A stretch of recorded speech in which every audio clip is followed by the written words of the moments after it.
Ladies and gentlemen, I've just been speaking to you about the Belo Monte Dam in Brazil. I've been telling you about how this enormous building project is needed in order to supply the growing Brazilian population with energy. I also told you about how the government has been weighing up the many different energy sources available in order to meet this need. And I said that the government ultimately opted for hydroelectric power as its main priority in providing new energy. And as a matter of fact, Brazil is far from being a newcomer to hydroelectric energy. It is interesting to point out that 80% of Brazil's current electricity supply comes from hydropower. And at the moment, much of that comes from one site alone.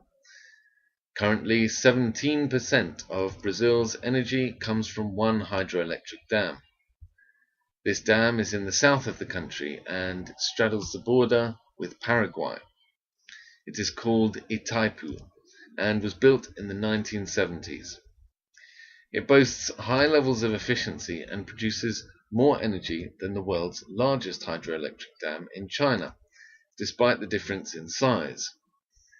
However, as you might expect, it has also been very destructive for the environment.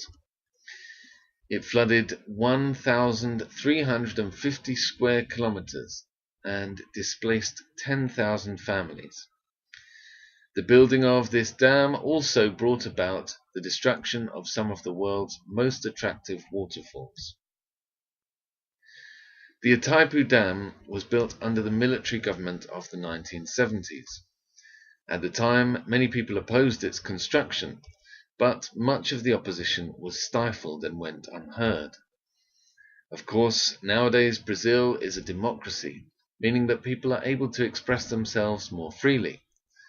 This has meant that the government has been forced to change its plans on a number of occasions.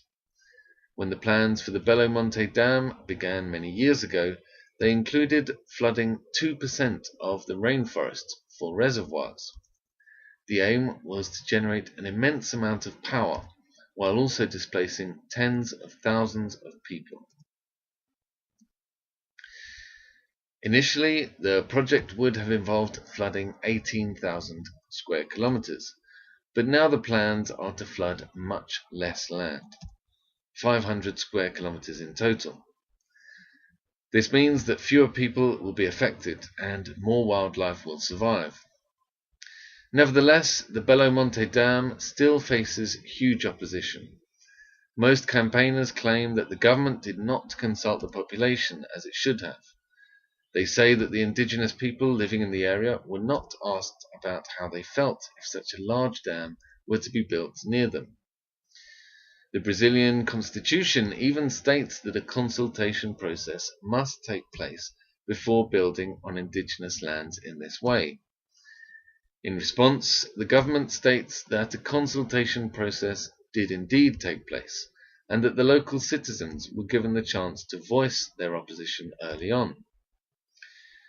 Protests and campaigns against the dam have been ongoing for many years and continue right up until this day. In many ways, the opponents have been successful.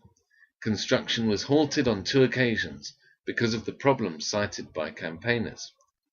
The company in charge of the project has also set aside huge funds for compensation payments.